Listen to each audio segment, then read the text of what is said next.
We like to call ourselves a human co-experience platform. We have over 30 million monthly players, connecting, socializing, exploring virtual experiences everywhere from phones to tablets to computers to Xboxes to VR. Our primary audience is kids of all ages from around the world, and they spend over 300 million hours a month on Roblox. And you were just mentioning to me before that you guys are one of the most searched terms on the internet?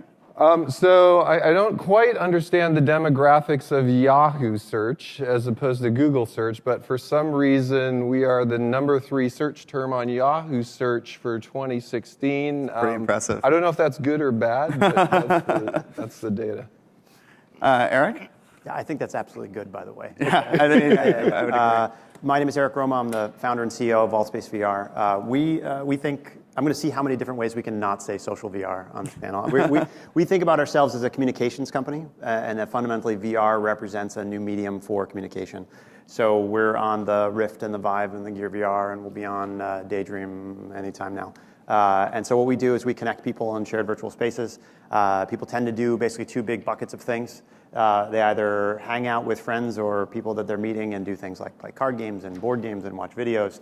Basically what you would do if you went to a friend's house on a Friday night, but those friends are all over the world. And then the second big bucket of things is they come to live events. So this is where we have performers that are in virtual spaces that the crowd gets to feel like they're in the same space with people like Al Roker or Chuck Todd or Reggie Watts or Justin Roiland. And Julian. Hi, I'm Julian Price. I'm one of the founders and chief marketing officer of vTime. I'm going to carry on playing Eric's game, which is how we can say social VR without saying social VR. So we call ourselves a sociable network, not a social network. And actually that is true because social networks, as we heard earlier today, tend to be asynchronous things anyway, like Facebook, Twitter. Whereas VR is a much more synchronous event. So it's all about being sociable, not about being social. We're a cross-platform. We launched on Gear VR a couple of weeks short of a year ago now, so December the 23rd last year. We're on Gear VR, we're on Cardboard, we're on Rift, and 2 days ago, or yesterday, we launched on iPhones as well with Cardboard to add to the cross-platform nature. We've got users in over 190 different countries. We've got over 500,000 downloads. And it's a place where you can meet up with your friends and family. Again, as we heard this morning, a lot of people meeting with strangers because such is the nature of new networks when they first launch. We've had a couple who've met and got engaged in vTime and are now going to get married in the real world. We've had all kinds of different experiences. We've got hundreds and hundreds of thousands of hours of user experience of what it's like to be with other people in a close, intimate, personal environment in VR. That's what we do. Wonderful. And finally, David, again. Yes, the other David. So I work for Redstorm, it's a Ubisoft studio. We're working on 2 games that have social parts in the VR. We're trying not to say social VR, right? They are social VR games. First one is Werewolves Within. It just actually launched yesterday, so we're excited about that. And the other one we're working on is Star Trek Bridge Crew. So they're both social VR games, but in a very different type of play format. One is kind of around the table, social deduction, figuring out who amongst you is a werewolf, who's lying, and so on. And the other is being on the bridge of a Federation starship with your friends, playing the role of Captain Engineering, Helm, and Tactical, and going on missions like you would see in the Star Trek films and shows. So both of the games have a very strong social nature, as well as the core gameplay mechanics that are designed to really have players interact with each other and be together with that in that sense of shared or social presence in VR. Wonderful. Thank you all for being here today. So I wanted to kind of start out with kind of a big question around social VR. So in 1963, Marshall McLuhan sort of proposed the idea of the global village, which was his vision for interconnected societies brought together by technology in some way. And a lot of people really look at that theory as being the framework that the internet was built on. But in practice, and especially recently, we've seen the social media networks have kind of created a sort of extremism on either side, and there's a lot of sort of disagreements and a lot of, I think, non-personal social interaction that happens online. So, looking at everyone on this panel, you're here, and I'm going to break it, working on social VR, and you're trying to bring communities together. So how do you guys see, or do you see social VR playing into that vision of a global village going forward? And I'll start down the line with David here. Okay, although don't make me go first every time. So I think the difference between social VR, and we call it a human co-experience platform, and a social network, is a social network is asynchronous. You're not as much doing things together as sharing news clips, videos, what you did today, your pictures, those kind of things. And I think that kind of sharing can lead maybe to some of that inflammatory kind of dialogue you're talking about. I think in a co-experience platform where the focus is doing things together, whether that's working at a pizza restaurant or surviving a tornado together or being runway models in a fashion show, I think it's more your own content rather than sharing other people's content, and it's content you're doing together. So I think the dynamics of a real-time social network, the metaverse, doing things together are very different than a traditional content sharing social network. Yeah, I think it comes down to what are the social norms that are enforced in each medium, right? And if you think about the social norm of text-based chat in a public setting, is that there are really no social norms, and that we can kind of shout anything at anybody on Twitter, and there's really no enforcement there. Whereas if you shouted that same thing at somebody in in this room or in a bar or in a club, the social norm of people stopping you from being a dick would be enforced, right? And whether that be the bouncer or whether it be just the friends of the person that you're with. So that same thing that you can do on Twitter with no problem or Facebook with no problem, you absolutely can't do in the real world. And so then the question is, what of those norms translate to virtual spaces, and how do we enforce those? What we've seen so far is that the social norm of I feel like there is a real person next to me and I wouldn't be that mean to a real person is definitely enforced to some extent, but less than it would be in a bar or club, because there's no bouncer and there's no physical enforcement. So it's I think an interesting evolution where you have to pick and choose what tools do you give people to kind of enforce that code of conduct to allow them to feel safe and comfortable in interacting in those environments. And honestly, I think it's an evolution that all of us are going through about how are people going to act and how do we want to incentivize them to act the right way. Mm-hmm. Yeah, I think Eric's absolutely right, and we've seen very similar sort of thing, which is sort of self-policing or enforcement of kind of normal social norms, as you say. Not quite the norm of actually sitting next to somebody, but getting pretty close. And it goes back to what the fundamental difference is between something like a social VR experience and this asynchronous social network thing, because the social networks really tend to breed digital narcissism. They breed, look how good my world is, and people constantly trying to make themselves and their world look fantastic on Facebook or on Twitter or wherever it is. Whereas if you're sharing a world with somebody else in real time, we find it's not so much about look how great my world is, it's look how great we are all here together doing this together. And that tends to take precedence over and above the sort of the more narcissistic tendencies that you can find. And then the other thing, which is just sort of general knowledge and common sense, is that people behave very differently when they're in conversation than when they're actually typing. And it's really easy to be a keyboard warrior and say what you like behind the anonymity of a keyboard. Not so easy when you actually have to say it. Yeah. Yeah, what's interesting about VR, and when you represent the avatars and their heads are networked, and you see where they're leaning and their voices, and I'm sure you guys would agree, it really feels like you're in the room with other people. And especially when you're sat around a table in this close, intimate environment, that's a whole lot different than when you're just behind your monitor and you'd be like, I say whatever I want. But when you actually feel like you're there with people, there's a different sort of mindset for the players. And then we've had this hypothesis, like Werewolves Within really, it was our experiment, our prototype to does social VR really work a couple of years ago. And when we first tried it, we were like, okay, it really does feel like you're with another person, and that's awesome, and we should make a game out of this. But in many ways, it's still a social experiment for us to see what happens when you release a game that requires VoIP, is multiplayer only, and it's driven by player personality.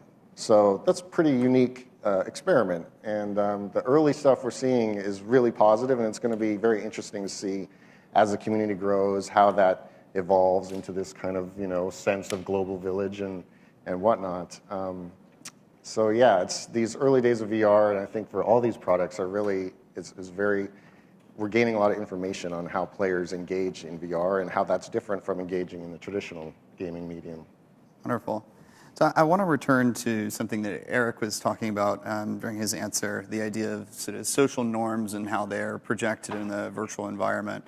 Obviously, and I think anyone in here that's spent much time in social VR, there's definitely that sense that people tend to keep personal space. At least, most people tend to.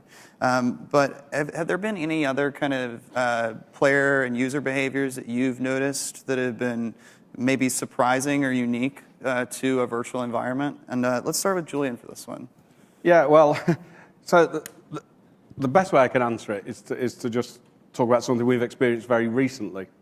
So in vTime, unlike some of the other social things, the avatars are seated, so we've never really had a problem with personal space. That's just not been a problem. But it is a very intimate experience with very humanized avatars where you're looking directly, as I'm doing now, at the avatars. What we found, which was absolutely fascinating, was we obviously mirror the head movement because that's on all platforms. We don't have room scale because we're mostly on mobile. But a short while ago, we altered the way in which we made eye contact between the avatars.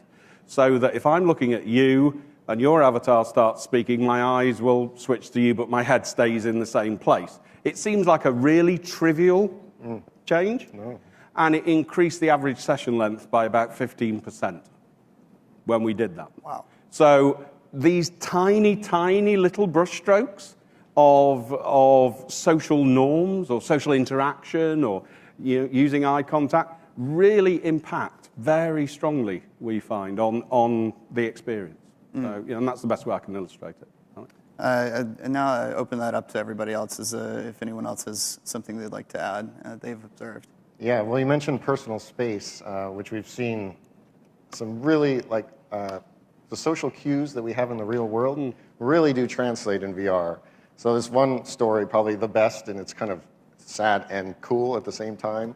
One of our engineers was playing in Werewolves Within. We had a game session. There's this little blonde barmaid character, and a couple of our producers were sitting to the right and left of them. We're kind of like, hey, what are you doing tonight? You're very attractive, and kind of joking around like that. And you can lean in Werewolves, and you can get into a whisper mode and whatnot. But after a while, this engineer started getting agitated because these people were in his personal space, even though in the real world they were sat across the room from each other.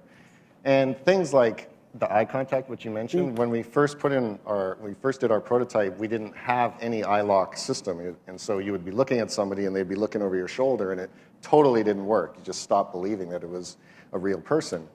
And things like being pointed at, when somebody stares at you in the game, you react the same way that you do in the real world. It's like, why are you staring at me? Stop staring at me. So these things are really, really interesting how they translate in VR. I would agree. And I think, go ahead. I want to chime in on two things. I think one thing that I believe we've seen is that social is much bigger than what you might call gaming or anything like that, in that what traditionally was a game, I think over time will migrate to a bigger opportunity, which is social, where things aren't necessarily competitive. We see interesting behaviors where people will hang around for hours and hours, like I said, working in a pizza restaurant together. And that's not a game, it's a social thing that's kind of fun to chat with your friends and do.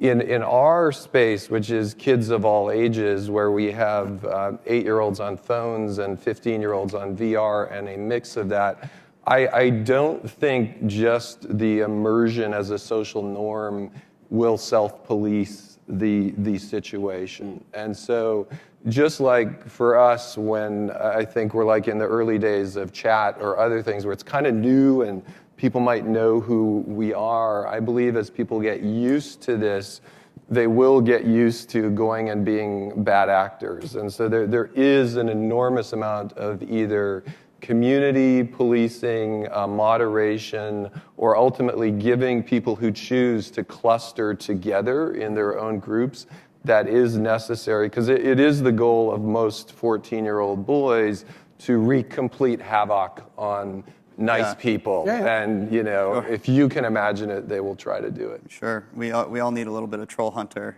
if anyone's watching South Park this year.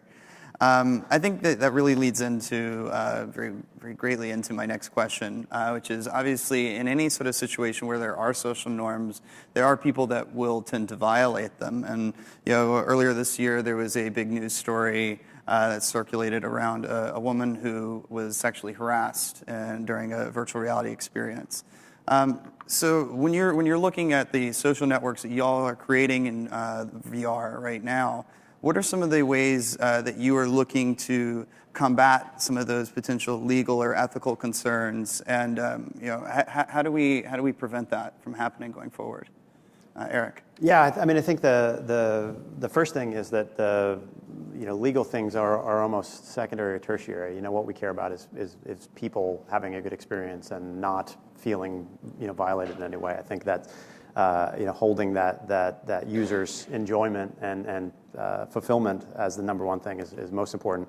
But I think in looking through that problem, which is something we've worked on a ton, you have to think of basically from a macro micro perspective. So from a macro perspective, the question is, where do I get users to go, and how do I get them to go there? So am I just seeing things my friends are in? Am I just seeing places that are moderated? Am I just seeing, or is the world a public space, right? And I think what we found pretty early on is that this metaversal, to use that adjective, view of that there is this metaverse and it is a group of public places is just sort of nonsensical when it comes to human interaction. Most places we go are moderated in some way, right? There's social norms that are enforced by having some powers over that moderation. So that macro point is how do you allow there to be sort of these safe places that people go where they know they're going to have a good experience, and they can self-select into less safe places if they want to do that. And then the micro point is how do I allow users who have encountered some bad actor, who have encountered a bad experience, to number one, prevent that if at all possible, but then number two, react to it very quickly. And so this is sets of tools around personal space bubbles, and can I allow people to get in my personal space, and who can I allow to get in my personal space, to things like reporting and muting and blocking and all of these types of things where the UX is super important around how do I click on that mute button fast enough, how do I click on that block button fast enough. So I think it's an emerging set of almost experience design problems that are different than they are in 2D. They're different than they are in games that require innovation, frankly, that is still taking place, that I don't think anybody has the answers to yet. Would anyone else like to? I would say for a kids of all ages platform, it's right now there's probably 13 real-time moderators on ROBLOX. There is computer filtering of all text. There is whitelisting. There is blacklisting. There is reputation score, there is reporting, there is elevation, there is all of these things. There is different levels of moderation depending whether you are in a friends-only space or a public space, depending on that. So ultimately, there's a lot to do to kind of keep things organized. Yeah, for us, it's kind of like the tools that you give the player that they can potentially used to abuse other players with, those can also be taken away. So there's your voice, there's your motion and getting into people's personal space. If you have hand tracking in the game, that's a whole nother one. So in wearables, for example, we have the standard mute and kick, vote to kick features, but as part of the mute, we also, if you mute a player, we also suppress their animations. So basically, the player you muted will now be still, they can't look at you, you won't see them moving. And that's an important addition to a social VR or title that you don't need to worry about in traditional gaming. We took a kind of a different approach in Star Trek, really because of the brand, which is we let the captain be the authority on player behavior. So the captain has the only authority to kick people from the game or whatnot. So it'll be interesting how those two different approaches work, but generally I think the formula is any tools that they have to do that, you can also mute those, suppress those, take those away. Julian, want to add anything? Or? Yeah, no, I mean, with vTime, since the day we launched, we don't allow people to just drop in at random. They have to have email-validated accounts, even from day one, which doesn't do wonders for our user numbers, but does do wonders for the behavior of the people who are on, generally. So everybody's validated. Everybody has, as Eric has said absolutely correctly, they have blocking tools, reporting tools, all the usual stuff. But also fundamentally in vTime, everything is consensual, so you can't just drop into a session. You actually ask to join, and somebody has to let you in, or you invite somebody else in. So it's all very consensual, which I'm not claiming completely eradicates these issues at all, but it does help we found it helps to minimize it. Sure. So shifting directions a little bit, we're right now kind of at that first generation of VR technology. We've seen all of the major headsets released. We finally got touch controllers yesterday. So when you're looking at this next upcoming generation and what the big tech improvements are going to be, and I'm going to go ahead and take eye tracking off the table. What do you guys think is going to be some of the most important tech advancements for social VR? Why are you taking eye tracking off the table? Because I think that's the most obvious one. Well, the second one I would put after eye tracking is the facial expression tracking. Be huge, right, for social games. And then another part that I would love to see, and I haven't heard of any specific solutions yet, but like in Star Trek, we have full body avatars with hand tracking, and we're doing a lot of tricks with the elbows because you don't have any elbow data. So having the hardware give us that data, so basically with eyes, face, elbows, then we could really represent the entire upper body very accurately, and that would be awesome for social VR. Yeah, I think for what we do a lot of live events, and so we'll have a performer who's in a virtual space, and we go to obscene lengths to make sure that performer is tracked in full body mocap, which right now just doesn't work very well. And I think it's not really particularly scalable, nor is it a great solution for those performers. So I think having better solutions for professional grade motion capture allows you to think about more performances, more generated content that's more professional generated content. Because there's just a massive difference, and we've seen this in the events that we've thrown, between a stand-up comedian who's sort of pacing back and forth on the stage, and you see their body language, even though the audio, the jokes are exactly the same, versus somebody who's just standing there statically and maybe only moving their hands a little bit. That difference in how that experience is for the audience is gigantic. And so we always say that the more body language you can track, it almost doesn't matter what you're talking about, is going to add depth to the situation. And so I think any tracking that you can see, whether it be body language or facial expressions or eyes or eyebrows or whatever, is really going to help. You bring up the events that you've been hosting, and that kind of is a great dovetail into one of the questions I wanted to ask. I've been in with Reggie and with Justin Roiland and AltSpace, and it was a really enjoyable experience. And it really got me thinking about kind of how VR could connect fan bases with celebrity. I kind of look at Twitter right now as the ultimate platform for that. Currently, do you really see VR as sort of that evolution for the fan interaction with celebrity? What I think is interesting about the Twitter point you made is that one of the things we talk about is sort of the magical part of those experiences, and this is where we've got, again, one or a few celebrities, who people you see on TV or YouTube or whatever, who are in a virtual space as an avatar, and the avatar looks kind of like them, not photoreal like them, but kind of like them. And what's really magical about this is those moments when they maybe interact with the fans just a little bit. And at these events, there's probably like 250 people in this room. We have, a few multiples of these rooms typically at these live events now. So you're not going to interact with all those people, right? But on Twitter, every once in a while, one of those people will, favorite a tweet that you tweeted back at them or respond to a tweet that you tweeted, right? And so there is this magic of oh, wow, Justin Roiland just talked to me. Yeah. for a person who lives in LA that bumps into Justin at the coffee shop or whatever, maybe it's not so magical, but if you're in the middle of nowhere and you don't get a chance to go to that comedy club with Reggie Watts, don't get a chance to go see Chuck Todd at a fireside chat, and you interact with that person in a virtual space for this much, I mean, just the glimpse of that potential gets people going to these events. So it's a really exciting thing. So one framework we think about is wherever you see video today, you can imagine the VR parallel to that. So there's pure video communication, aka Skype. We will see VR telepresence where we replace that. There's broadcast video, VR broadcast will replace that.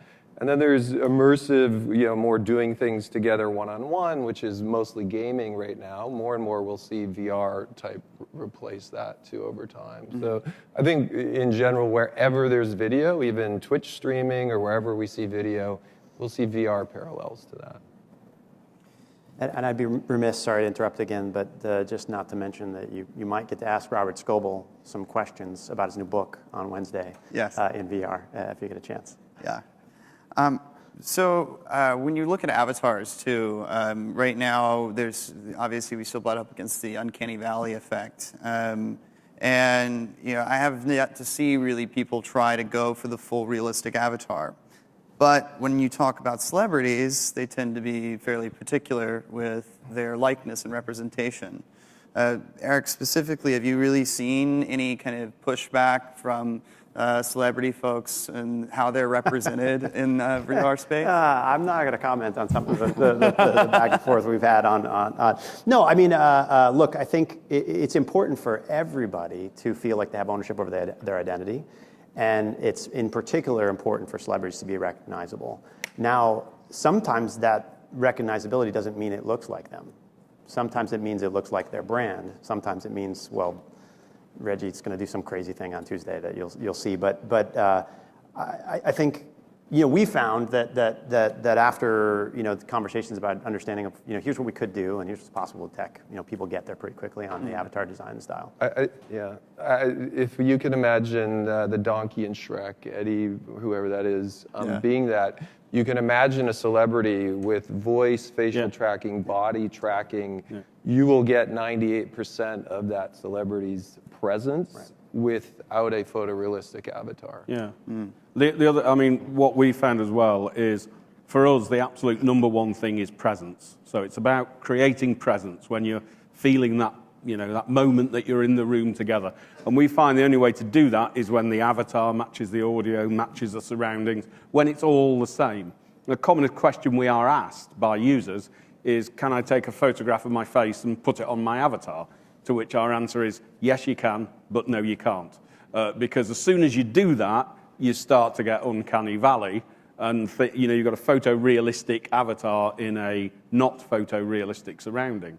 So until the technology catches up to the point where everything looks the same and it's all photorealistic, then we personally will resist photorealistic avatars. The avatar has to match the surrounding for your brain to go, yep, I buy it, I'm in the same place. We actually had users who kept asking us that question, right? And they used our software developer kit to do that. And it's horrible. And so they ran around with pictures of the faces on front of their avatars, and it was so terrible. It's horrible. It really makes you feel very uncomfortable. Yeah. I mean, really, and you don't know why. This whole non-breaking of presence, it's really violent mentally when it happens, but people can't tell you why. Yeah, it's horrible. Yeah.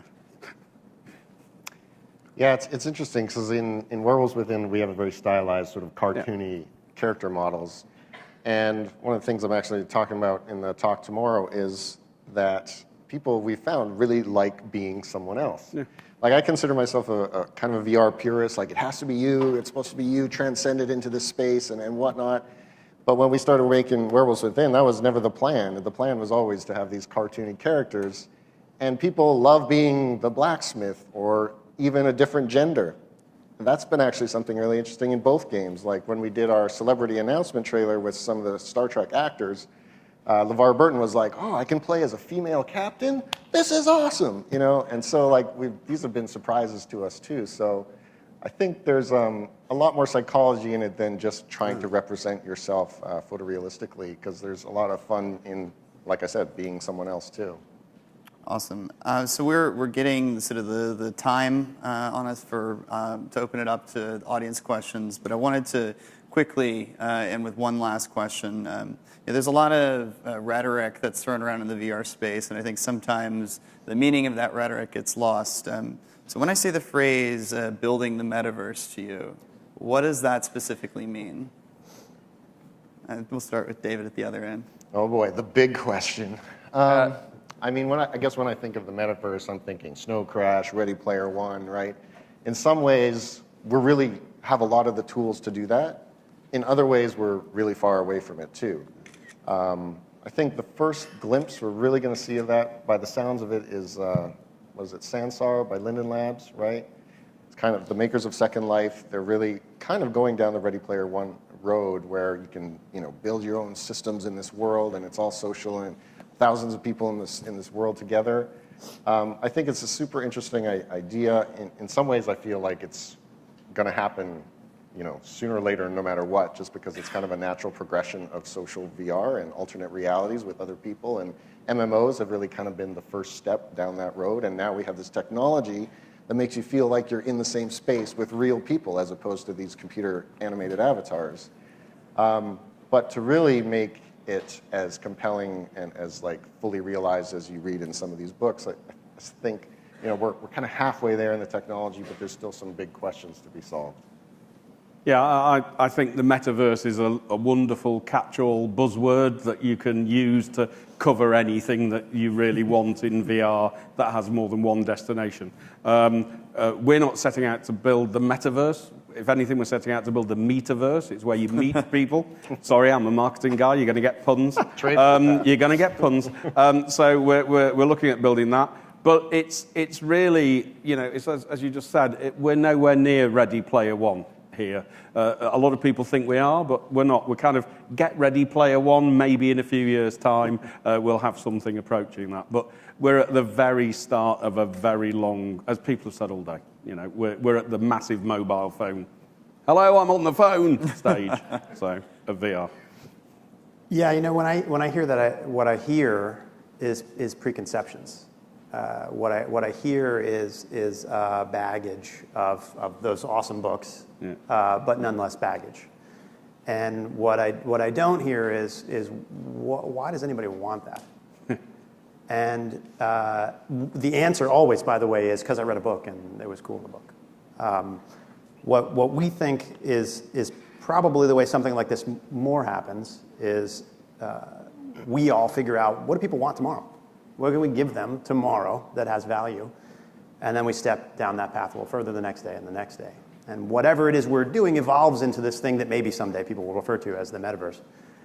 But the idea that somebody's going to decide to build something and it's going to be the place where we all live in virtual reality, I think is a little bit nonsense. What I think we're instead going to do is see an evolution, like we saw an evolution in the internet. One kind of trend in the metaverse kind of books is that the real world is really horrible. Yeah. That's what makes the metaverse really awesome. We're on trend then. I think We are. Let's hope not. Yeah, 2016 would show us that we are, I think. I think the metaverse, we're seeing signs of it when we add up the time that people spend on social type apps right now, WeChat, Snapchat, Instagram, Facebook, all of those type of apps. And we see equivalent fully immersion VR time. And I personally think it's highly a hardware limitation right now and a mobile hardware limitation. I think it's a long ways out. I really like the Qualcomm kind of 30-year roadmap of embeds. I think there's one more embed, which is a vestibular confusion embed, kind of that needs to go along with the eyes and the mouth. But I think when those three things become mature and we see 6 billion people 1 hour per day in VR rather than on a phone, I think that to me would be the metaverse. Awesome. Well, thank you all very much. I'd like to open the floor up very quickly for a few questions from the audience if anyone has anything.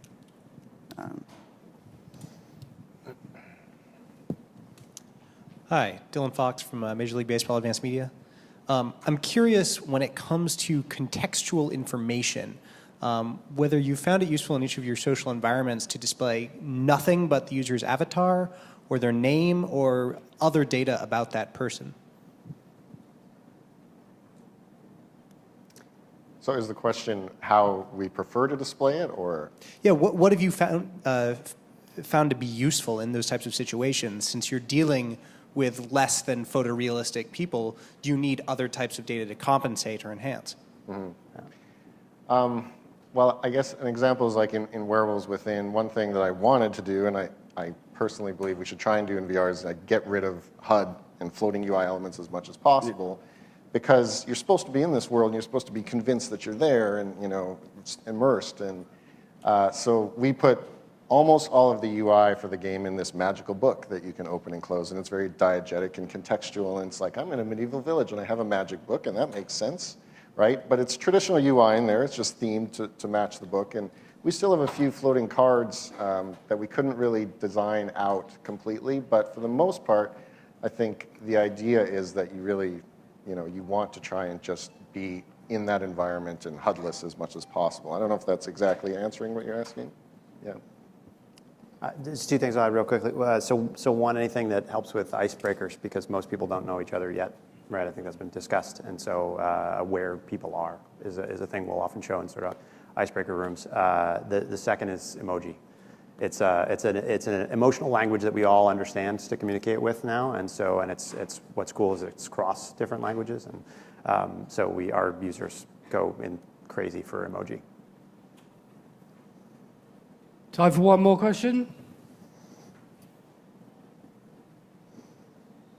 Hello, my name is Brian. I'm from Sennheiser. I kind of have a specific question. I'm just interested in how you guys are dealing with audio on your platforms. Is that a big problem you're facing? How do you feel like you're replicating the social experience with audio? You guys talked a lot about avatars, but I feel like a lot of social presence takes the form of audio. So yeah. I mean, I can take that to start off with by saying that without any shadow of a doubt, audio is exactly 50% of the experience and 50% responsible for creating the feeling of presence. So without a brilliant soundscape, and I think most of us use 3D sound and spatial sound. Without a really good, well-engineered, well-mixed soundscape, because I come from advertising and filming commercials and TV and film and stuff, and there's an old saying when you're editing film, which is you can fool the eye, but you can't fool the ear. So you can be 2 frames out on an edit visually, but your ear will pick it up. The same is true in VR. So if there's something not quite right in VR, your ear will pick it up. And also, you get this thing again where your brain goes off in the background trying to figure out what's wrong, but doesn't quite know it. So for us, spatial sound, spatial stereo that reacts to movement and positioning is absolutely vital. Yeah, it's a great question for sure. We've done some experimenting and learned some really valuable things about audio and social VR. So one of it's an old technology. Probably a lot of you are familiar with binaural audio. If you're not familiar with it, basically it's recording 2 microphones, your left ear and the right ear, and the sound is much more accurate to how our ears actually perceive it in terms of it reaches this ear before this ear and so on. And then we take our VoIP and we run it through a HRTF, a head-related transfer function feature, to simulate this more accurate spatialized sound.